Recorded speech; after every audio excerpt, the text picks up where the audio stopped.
Welcome to this lecture on the five faces of oppression, based upon the work of Iris Marion Young, her important article, Five Faces of Oppression. I'm Dale Snowart, Professor of Peace Studies and Peace Education at the University of Toledo.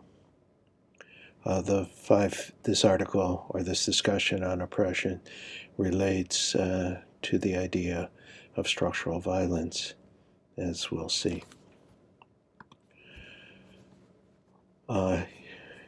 Young begins with the idea of justice as an enabling condition, and injustice as a disabling condition. That is, she conceives of justice and injustice as in terms of an enabling conception, and this is very close, I believe, to Johann Galton's conceptions of violence, direct structural and cultural violence, as avoidable harm. Because violence is that which disables the potential of human beings, and justice pertains to the enhancement of human potential. So the enabling conception that Jung offers is consistent with our discussion of Johann Galton's notions of violence. Justice and injustice refers to not only the distribution of social goods, but institutional conditions necessary, quote, for the development and exercise of individual capacities and collective communication and cooperation, linking back to our idea of society as a system of social cooperation, and peace as a well-ordered society, a well-ordered system of social cooperation, regulated by a agreed-to conception of justice. So within the enabling conception, injustice appears or presents in two forms of disabling conditions: oppression and domination.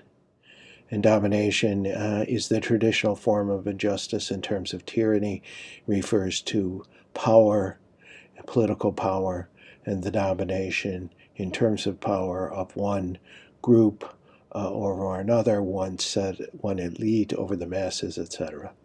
Wherein either a group or the mass majority is disempowered politically and economically. Oppression, the second disabling condition, is as potent as domination, and it is a condition of social groups. As we'll see, it refers to, it has five faces, as Jung suggests. Oppression is structural. That is, it is a form of structural violence. Rather than the result of a few people's choices, oppression is, quote, embedded in unquestioned norms, habits, and symbols, in the assumptions underlying institutional rules, and the collective consequences of following those rules. Oppression refers to structural phenomena that immobilize or diminish a group. It pertains to social groups and the individuals who inhabit those social groups. So oppression is a form of structural violence. It inheres in the rules and functioning of institutions. And there are five.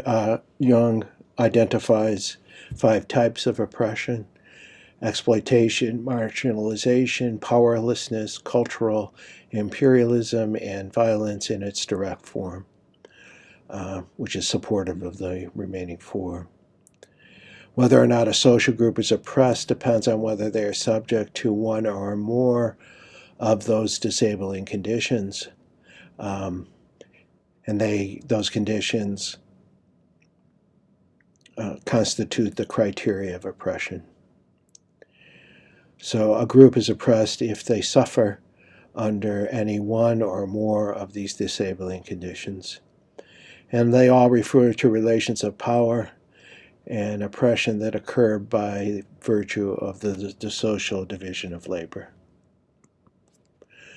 Exploitation, quote, occurs through a steady process of the transfer of the results of the labor of one social group to benefit another, end quote. Grounded in the social rules that structure relations between groups, including what is work, who does what for whom, the compensation for the work, and the appropriation or the gleaning off of the results of the work. So exploitation maintains and augments the power, status, and wealth of the haves at the expense of the have-nots. So exploitation has to do with the transfer of the value, the surplus value of the work of one group to benefit another group. And that exploitation creates significant economic, social, and political inequality. It is a kind of oppression, a potent kind of oppression. It's in its structural form. It's a kind of institutional stealing, or robbing of the true value of people's work.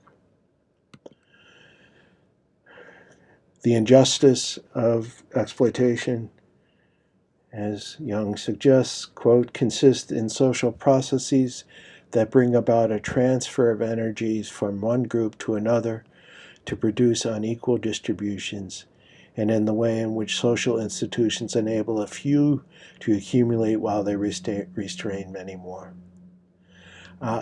Exploitation cannot be eliminated by the redistribution of social goods. And that it can't be eliminated through welfare policies, for example. In fact, it requires a transformation of the institutions themselves, the practices, and the structural relations of those, in particular, economic institutions, in terms of both decision making and the division of labor. Marginalization, another face of oppression, has to do with the expulsion and exclusion from participation in social life. It blocks the opportunity to exercise one's capabilities, and that leads to the dependency on the state. Marginalization makes certain citizens, certain groups of people subjects, dependent subjects, who are marginalized and therefore subject to arbitrary and invasive coercive authority. The state, when they become dependent through marginalization, individuals are subjected to the exercise of power by the state over their lives, and the suspension often of their basic rights. So marginalization refers to the process of exclusion or even expulsion from participation, full participation in the life of the society. Powerlessness refers to a designation regarding a social position where there is little power to decide the conditions of life and action. Powerlessness has to do with disempowerment, a kind of domination, really, where certain groups in the society have greater power, and other groups are powerless, disempowered. And as we will see, as we will analyze later in subsequent lectures, that this powerlessness or disempowerment violates respect for persons, which constitutes the fundamental moral point of view and a basic pillar of justice. Persons in a position of powerlessness must prove their respectability rather than the respect for persons being a foundational assumption of our relationship, that each person deserves respect. When one's in a powerless position, one somehow has to prove that one is worthy of respect. But respect inheres in our dignity, in our very humanity. It does not require proof as such. Another face of oppression is what Jung calls cultural imperialism, and we'll refer to it as cultural violence in the next lecture. And this cultural imperialism has to do with the beliefs, values, norms of one group, usually an elite, a dominant group, portraying their their beliefs and values and norms as universal, as applicable legitimately applicable to all persons in the society. They become the dominant meanings of the society. But that's a kind of masquerade in that the dominant groups are their ideas, and it is possible for other groups to have different values, different norms. So cultural imperialism is an imposition of a set of beliefs and values and norms on others, and it renders the oppressed group's perspective invisible. And it marks them by both stereotypes and invisibility. A function of cultural imperialism is what W.E.B. Du Bois, famous African American scholar, called double consciousness. And that's the experience of looking at oneself through the eyes of the other, adopting the oppressor's point of view as one's own. And quote, the injustice of cultural imperialism is that the oppressed group's own experience and the interpretation that touches the dominant culture, while that same culture imposes on the oppressed group its experience and interpretation of social life, end quote. Cultural imperialism is a form of oppression of ideas, of values, of norms, an imposition from the dominant group onto the oppressed group's standing and perspective. Violence, direct and systematic, is a social practice. It's rule-bound, it's social, and it's premeditated. It's motivated by fear and hatred of a group or hatred of a group. Victimization of those marked as vulnerable by the social fact that they are subjects of violence. Thereby, violence intersects with cultural imperialism. By being targeted for violence, a group of people is rendered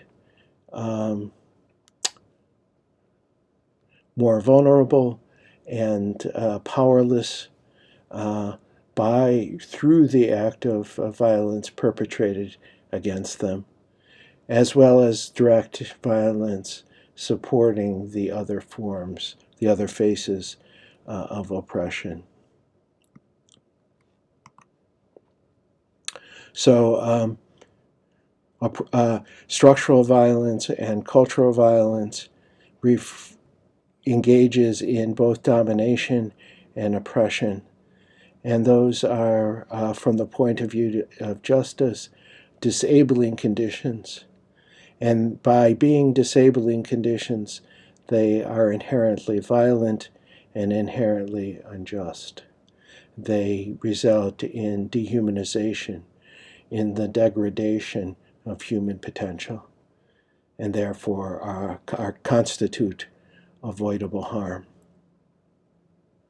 So oppression and domination are another way of describing the nature of violence as the core problematic of peace and justice.